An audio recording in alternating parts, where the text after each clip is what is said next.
तो श्रीमद् भगवद गीता यथारूप अध्याय, सभी लोग म्यूट करके रखें कृपया करके। भगवद गीता यथारूप अध्याय 7 श्लोक 1। आज इस श्लोक पे हमारा तीसरा दिन है। कृपया करके सभी म्यूट करके रखें और भक्तों से निवेदन है कि वे समय पे आए। अगर आप लोग के पास समय नहीं है तो ना आए, लेकिन समय पे आए।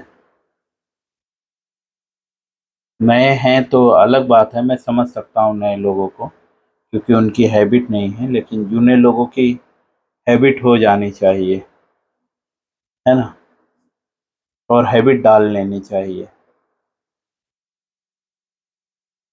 बहाने नए लोग के लिए अच्छा लगता है, जूने लोग के लिए नहीं।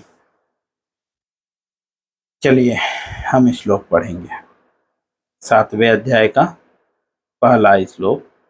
आज इस श्लोक पे तीसरा दिन है, इसीलिए हम श्लोक को पढ़ेंगे और अनुवाद, और पुनः यहाँ पे तात्पर्य हमने समाप्त किया था, उसके आगे से हम तात्पर्य पढ़ना स्टार्ट करेंगे।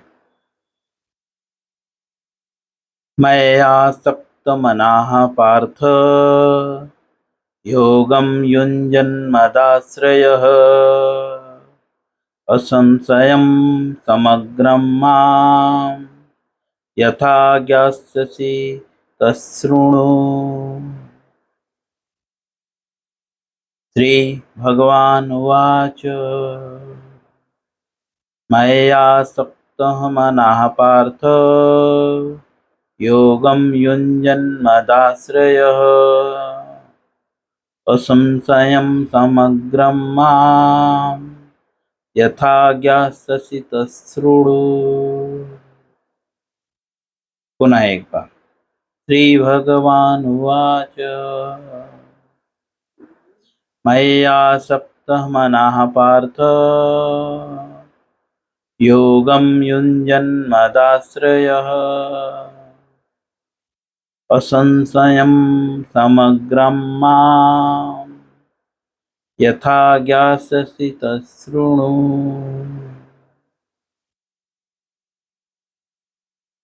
श्री अनुवाद। श्री भगवान ने कहा,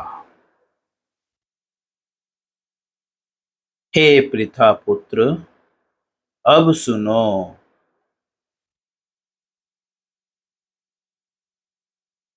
क्या सुनो? तो बताते हैं। किस तरह मेरी भावना से पूर्ण होकर मन को मुझ में आसक्त करके योगा अभ्यास करते हुए मुझे पूर्णतः संशय रहित जान सकते हो। किस तरह, मतलब भगवान यहाँ पे फार्मूला बता रहे हैं कि क्या करने से आप भगवान की भावना से युक्त हो जाएंगे, भौतिक भावना से पार होकर, और भगवान में आसक्त हो जाएंगे। भौतिक जगत में जो आसक्ति है वो आसक्ति हट के भगवान में हो जाएगी। और कौन से योगा अभ्यास करने से आप पूर्णतः संशय रहित भगवान को जान पाओगे। अनेक प्रकार के योगा अभ्यास हैं। मूलतः 3 भागों में श्रील प्रभुपाद जी ने डिवाइड किया है: ज्ञान योग, ध्यान योग और भक्ति योग। हालांकि भगवान पहले ही बता दिए हैं कि भक्ति योग के द्वारा ही जो है भगवान को पूर्णतः जाना जा सकता है। लेकिन क्योंकि अर्जुन ने पिछले श्लोकों में प्रश्न किया था, पिछले अध्याय के लास्ट में, कि जो भ्रष्ट हो चुके हैं उनका क्या गति होगा। एक्चुअली अर्जुन का मनोभाव था, प्रभुपाद जी तात्पर्य में लिखते हैं कि अर्जुन क्लियर करना चाहता था कि आपने जो पहले बताया है उसमें कोई परिवर्तन तो नहीं है ना। क्योंकि अर्जुन जो है भौतिक जगत में जिस तरह से व्यक्ति काम करता है या कर्म करता है, उसी प्रकार से अर्जुन भी जो है अपने स्वभाव को प्रकट कर रहा था, या अर्जुन भी ऐसा आचरण कर रहा था। तो अर्जुन ऐसा दिखा रहा था जैसे भौतिकवादी व्यक्ति। तो इस भौतिक संसार का लक्षण क्या है? आज आप किसी चीज को सही बोलते हो, 2 दिन बाद दूसरे चीज को सही बोलने लगते हो, खासकर नेताओं में, है ना। स्वार्थ के लिए हम गधे को भी बाप बनाने के लिए तैयार हो जाते हैं, है ना। 4 दिन पहले हम उसका मुंह भी नहीं देखना चाहते, लेकिन जब उससे कुछ जरूरत पड़ जाती है तो बोलते हैं ये हमारा सबसे प्रिय था एक्चुअली।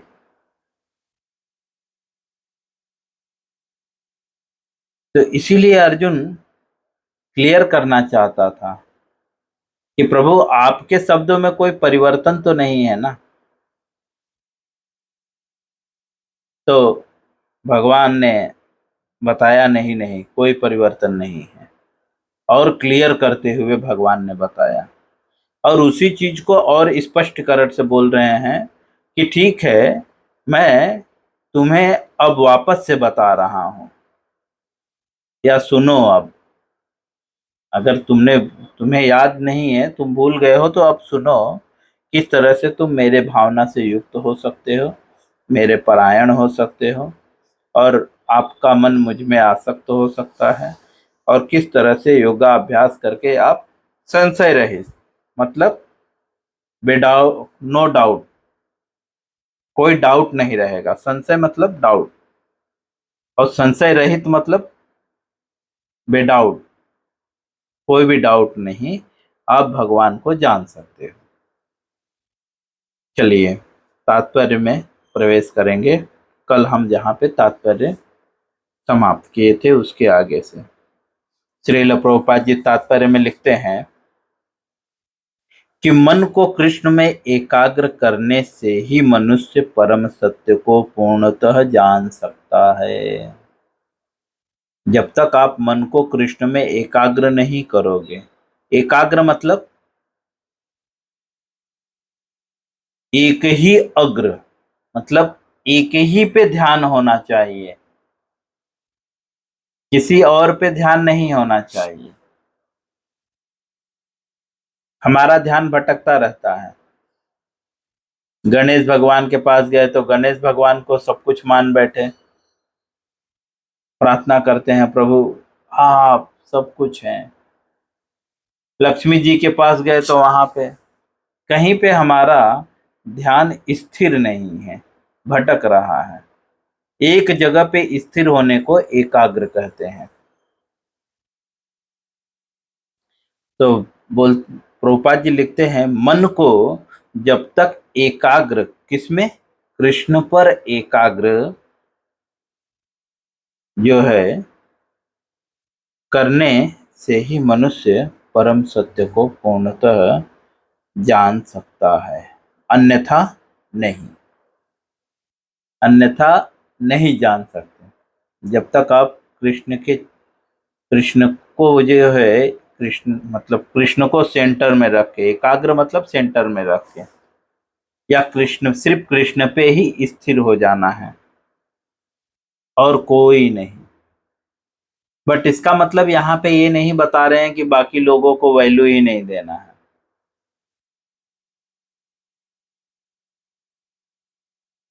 बाकी लोगों को रिस्पेक्ट देना है, ठीक है, समझे। जिस तरह से कोई स्त्री, मूल प्रेम तो वह अपने पति से करती है ना, पति ही उसके लिए सर्वस्व होता है ना। लेकिन इसका मतलब ये नहीं है कि चाचा को प्रेम नहीं करती, दादा को प्रेम नहीं करती, नाना को प्रेम नहीं करती, भाई को नहीं करती, बहन को नहीं करती, सबसे प्रेम करती है। लेकिन उसके हृदय में सिर्फ उसका पति ही रहता है ना। उसे एकाग्र बोलते हैं।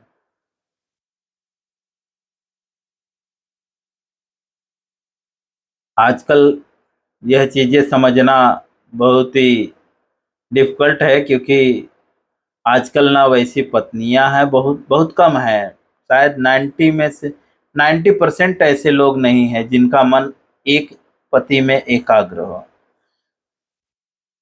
क्योंकि वो अपने पति को छोड़ के बाकी सबसे प्रेम करने का प्रयास करती हैं। किसी को तो अमिताभ बच्चन अच्छा लगता है, किसी को सलमान अच्छा लगता है ना। मन उनका सलमान के पास है। किसी को जो है अनेकों प्रकार से, किसी को तो पैसा अच्छा लगता है। लेकिन एकाग्र चित्त मतलब कृष्ण जो कर रहे हैं, जैसे जो स्त्री है वो उसका पति जो करता है वो उसी में खुश होती है ना। वो सोचती है यही मेरा वास्तविक हितैषी है। सारे लोग हैं ठीक है, लेकिन वास्तविक हितैषी कौन है? मेरा पति। पति जो साड़ी लाएगा वो पहनेगी, वो खुश रहेगी। पति से ही पूछेगी कि किसी और से पूछेगी? पति से ही पूछती है, क्या बनाऊं, क्या खाऊं, क्या लाऊं, क्या पहनूं, है ना। एकाग्रता का मतलब ये है। उसके आगे अग्र मतलब आगे, एक मतलब एक, उसके आगे सिर्फ एक ही व्यक्ति है, उसे एकाग्र कहते हैं। तो जिसका मन कृष्ण में एकाग्र हो, मतलब उसके आगे सिर्फ कृष्ण हो और कोई न हो, वही मनुष्य जो है पूर्णतः जो है सत्य को जान सकता है। सत्य मतलब जो कभी नष्ट नहीं होता, अन्यथा नहीं। स्पष्ट रूप से बोल रहे हैं, वरना आप जो है सत्य को नहीं जान सकते। और जब तक आप सत्य को नहीं जान लेते तब तक आप मुक्त नहीं हो सकते, है ना। तब तक हम बार बार जन्म लेंगे, बार बार मरेंगे। पुनरपि जननम पुनरपि मरणम पुनरपि जननी जठरे शयनम। बार बार जन्म लेना पड़ेगा, नाना योनियों में, नाना लोकों में भटकना पड़ेगा, जब तक हम परम सत्य को नहीं जान लेते। वैदिक शास्त्र हमें परम सत्य के ही विषय में बताता है। आगे श्रील प्रभुपाद जी बोलते हैं, निर्विशेष ब्रह्म ज्योति या अंतर्यामी परमात्मा की अनुभूति परम सत्य का पूर्ण ज्ञान नहीं है। प्रभुपाद जी बोलते हैं निर्विशेष। निर्विशेष मतलब ऐसे लोग जो कुछ भी नहीं मानते, सब कुछ जो है माया है, ये पूर्ण ज्ञान नहीं है। पूर्ण ज्ञान क्या है? सब कुछ कृष्ण का है।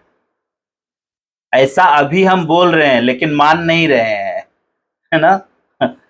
ऐसा बोल रहे हैं हम सब कुछ कृष्ण का है, लेकिन ऐसा मान नहीं रहे हैं। जब भी कोई उस वस्तु को हटा लेता है इमिडिएटली, ए तूने मेरा वस्तु क्यों ले लिया? क्योंकि जब सब कृष्ण का है तो सब कुछ, फिर उसमें तेरा मेरा की बात ही नहीं आती। तो ऐसा हम सिर्फ बोल रहे हैं और सुन रहे हैं, लेकिन अभी तक माने नहीं है पूरी तरह से। क्यों? क्योंकि अभी हम पूर्ण रूप से मुक्त नहीं हैं। और उसी मुक्त होने की प्रक्रिया वैदिक शास्त्र हमें बताता है। प्रभुपाद जी ऑलरेडी भगवत गीता के 6वें अध्याय में तात्पर्य में बताते हैं, योग का प्रयोजन क्या है? इंद्रिय निग्रह और ज्ञान, है ना। तो योग करने से जो है आप धीरे धीरे आप इंद्रियों से आसक्ति हटते जाएगी और आपको ज्ञान हो जाएगा। तो अभी हम तो योग की शुरुआत ही नहीं किए हैं। योग की शुरुआत किए हैं अभी जीरो हैं हम, है ना। योग किस तरह से करना है, भक्ति योग, उसके 6वें अध्याय में 11, 12, 13, 14 श्लोक में बताया गया है कि किस प्रकार से आपको योग करना है। और अगर आप उस प्रकार से योग करने का अभ्यास करने लगेंगे तो धीरे धीरे आप वैतराग भय क्रोधात, जो है आसक्ति, भय तथा क्रोध से मुक्त होने लगेंगे। लेकिन अभी हमारे अंदर आसक्ति भी है, भय भी है और क्रोध भी है। श्रील प्रभुपाद जी आगे लिखते हैं, जो निर्विशेषवादी हैं, मतलब जो कुछ बोलते हैं ना सब कुछ माया है, ये भी पूर्ण ज्ञान नहीं है। जो ब्रह्म ज्योति अर्थात जो सिर्फ प्रकाश को ही सब कुछ मानते हैं। कुछ लोग तो कुछ भी नहीं मानते हैं, सब कुछ शून्य है। लेकिन कुछ लोग मानते हैं कि सब कुछ कुछ भी नहीं है लेकिन प्रकाश ही है बस, जिसको ब्रह्म ज्योति बोलते हैं। और अंतर्यामी परमात्मा की अनुभूति परम सत्य की पूर्णता नहीं है। अंतर्यामी मतलब हृदय में जो परमात्मा है उसकी भी अनुभूति जो है परम सत्य नहीं है। कुछ लोग अंतर मान लिए कि ठीक है परमात्मा हृदय में है, लेकिन ये भी परम सत्य नहीं है। क्यों? क्योंकि परमात्मा तो मात्र कृष्ण के जो है अंश है ना, कृष्ण नहीं है। परमात्मा अलग है और कृष्ण अलग है ना। हम पढ़ चुके हैं इसके पूर्व भगवत गीता में।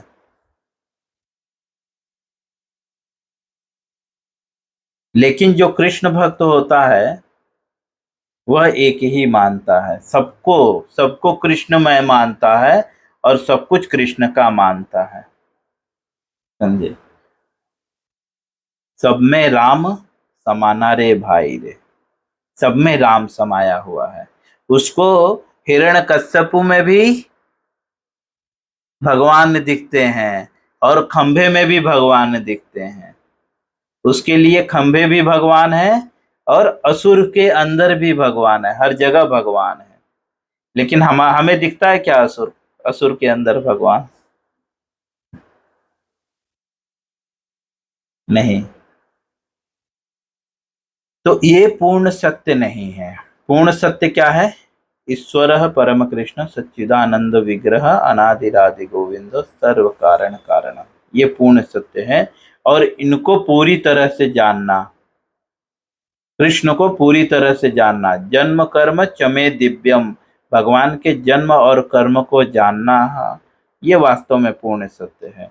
लेकिन निर्विशेषवादी या ब्रह्म ज्योति या परमात्मा को जान लेना पूर्ण सत्य नहीं है। अभी हम लोग कितने पीछे हैं, अभी तो हम परमात्मा को जान ही नहीं पाए हैं। बोलते हैं ऐसे परमात्मा हृदय में है, लेकिन जानते नहीं है। जानने का मतलब तात्पर्य समझ रहे हैं? जैसे मैं आपको जानता हूं तो आपका चेहरा देख रहा हूं, है ना। जब भी आपका नाम मैं लूंगा, सपोज अभी मैंने नाम ले लिया कि प्रणय जी, तो इमिडिएटली उनका चेहरा मेरे दिमाग में आ जाएगा ना। प्रणय कैसे हैं? थोड़ा सांवले है, हाइटेड हैं, छोटे छोटे बाल रखते हैं, है ना। तुरंत याद आ जाएगा। उनको क्या बीमारी है ये भी याद आ जाएगा, है ना। वो कौन सा कपड़ा पहनते हैं ये भी याद आ जाएगा, है ना। उनके घर के सारे प्रॉब्लम याद आ जाएंगे, है ना। वो जो जो लीला करते हैं वो सब याद आ जाएगा, कैसे उठते हैं, कैसे बैठते हैं, सब याद आ जाएगा। जानने का मतलब ये है। बट हम कृष्ण के विषय में जानते हैं क्या? भगवान कैसे उठते हैं, कैसे बैठते हैं? देखा ही नहीं ना कभी। इसीलिए बता रहे हैं कि परमात्मा को जानना भी पूर्ण सत्य नहीं है। आगे श्रील प्रभुपाद जी लिखते हैं, क्योंकि यह आंशिक होती है। आंशिक मतलब ये भगवान के अंश हैं। परमात्मा ब्रह्म ज्योति और निर्विशेष ये भगवान के अंश हैं, आंशिक हैं। कृष्ण ही पूर्ण तथा वैज्ञानिक वैज्ञानिक ज्ञान है। कृष्ण ही जो है पूर्ण तथा वैज्ञानिक ज्ञान है। और कृष्ण भावनामृत में ही मनुष्य को सारी अनुभूति होती है। प्रभुपाद जी लिखते हैं और कृष्ण भावनामृत, कृष्ण भावनामृत मतलब श्रवण कीर्तन विष्णु स्मरण, ये कृष्ण भावना की विधि है। और जो इस विधि को करता है उसको कृष्ण भावनामृत कहते हैं। जैसे जो योग करता है उसको योगी कहते हैं, है ना। तो योगी का मतलब ये नहीं है कि वो पूर्ण है। जो योग को पूर्ण प्राप्त कर लेता है उसे क्या कहते हैं? सिद्ध, है ना, सिद्ध योगी। तो अभी तो हम योगी हैं, सिर्फ कृष्ण भावना भावित योगी, अभी सिद्धि नहीं प्राप्त किए हैं, है ना। तो प्रभुपाद जी लिखते हैं कि पूर्ण कृष्ण भावनामृत में मनुष्य जान पाता है। मतलब जब पूर्ण कृष्ण भावनामृत हो जाता है तो मनुष्य, सॉरी एक लाइन छूट गया, और कृष्ण भावनामृत ही मनुष्य की सारी अनुभूति है। मतलब अगर व्यक्ति सब कुछ अनुभूति करना चाहता है तो उसको क्या करना पड़ेगा? कृष्ण भावनामृत की विधि अपनानी होगी। आगे लिखते हैं, पूर्ण कृष्ण भावनामृत में मनुष्य जानता है कि कृष्ण ही निस्संदेह परम ज्ञान है। अब आगे दूसरे शब्द में बोल रहे हैं जो पूर्ण कृष्ण भावनामृत में है। पहले तो बोले कृष्ण भावनामृत के द्वारा आप जान सकते हैं कि आप परम सत्य की अनुभूति कर सकते हैं या सारी चीजों को जान सकते हैं। और जब आप पूर्ण हो जाएंगे तो आप निस्संदेह परम ज्ञान को जान जाएंगे। आगे लिखते हैं, विभिन्न प्रकार के योग तो कृष्ण भावनामृत के मार्ग के सोपान सदृश हैं। ये जो विभिन्न प्रकार के योग हैं,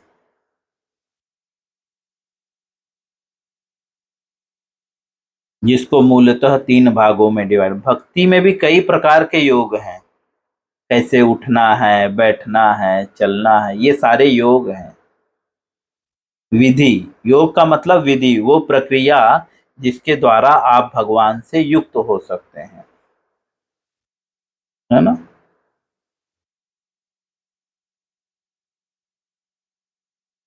तो बताते हैं ये जो विभिन्न प्रकार के योग हैं ये क्या है? कृष्ण भावनामृत के मार्ग के सोपान हैं। सोपान मतलब सीढ़ी, समझे। ये जरूरी है, मना नहीं कर रहे हैं कि प्रभुपाद जी ये गलत है, लेकिन ये किसके लिए है?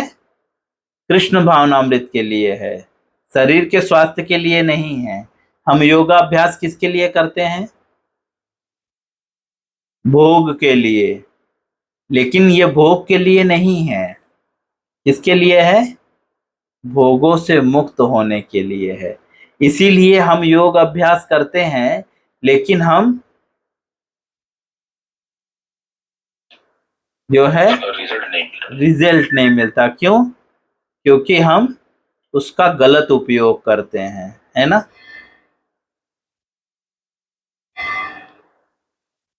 जैसे मोबाइल किसके लिए है? गेम खेलने के लिए है? नहीं, मोबाइल बात करने के लिए है ना।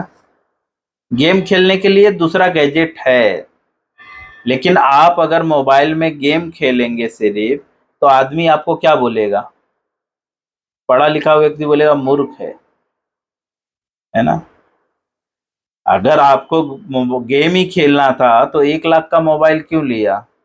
2 4 10 हजार का वीडियो गेम आता है, वो ले सकते हैं। तो आपने 1 लाख का मोबाइल गेम खेलने के लिए लिया तो आप मूर्ख हैं, समझे, और उससे कोई लाभ नहीं मिलेगा, है ना। वास्तव में मोबाइल का लाभ मिलेगा नहीं। लाभ। उसी प्रकार से योग का प्रयोजन क्या है? कृष्ण भावनामृत का एक सोपान है। योग जो है कृष्ण भक्ति के लिए एक सहायक पथ है, मतलब एक सीढ़ी है जिसके द्वारा आप धीरे धीरे कृष्ण भावनामृत की सर्वोच्च अवस्था तक जा सकते हैं। आगे श्रील प्रभुपाद जी लिखते हैं, जो व्यक्ति कृष्ण भावनामृत ग्रहण करता है, ग्रहण मतलब स्वीकार करता है, वह स्वतः ही ब्रह्म ज्योति तथा परमात्मा के विषय में पूरी तरह जान लेता है। मतलब जो कृष्ण भावनामृत में स्वीकार करता है, ग्रहण करता है, ग्रहण करना मतलब एक्सेप्ट करता है या उसके विधि का पालन करता है, दूसरे शब्दों में वो धीरे धीरे खुद ही जान जाता है कि ब्रह्मा क्या है, ब्रह्म क्या है और परमात्मा क्या है। आगे श्रील प्रभुपाद जी लिखते हैं, कृष्ण भावनामृत योग का अभ्यास करके मनुष्य सभी वस्तुओं को यथा परम सत्य, जीवात्माएं, प्रकृति तथा सात सामग्री समेत उसके प्राकट्य को पूरी तरह जान सकता है। कृष्ण भावनामृत के अभ्यास के द्वारा, जो कृष्ण भावनामृत का योग है उसके द्वारा मनुष्य सब कुछ जान सकता है। क्या क्या जान सकता है? परम सत्य क्या है, जीवात्माएं कौन है, मतलब प्रकृति क्या है, काल क्या है, कर्म क्या है ना। यहाँ तक कि वो बोल रहे हैं कि सामग्री प्रकट कैसे हुई है ये भी जान सकता है ना। जो ये सात सामग्री समेत अनेक प्राकट्य को पूरी तरह जान सकता है, मतलब ये सब क्यों हुआ है, कैसे हुआ है, पूरी तरह जान सकता है कृष्ण भावनामृत के अभ्यास के द्वारा। सो हम यहीं पे स्टॉप करेंगे, कल इसके आगे पढ़ेंगे। हरे कृष्णा। किसी को इससे संबंधित कुछ प्रश्न है, क्वेश्चन है, या तो कोई कमेंट है, या तो कोई सुझाव है तो वो मुझे दे सकता है।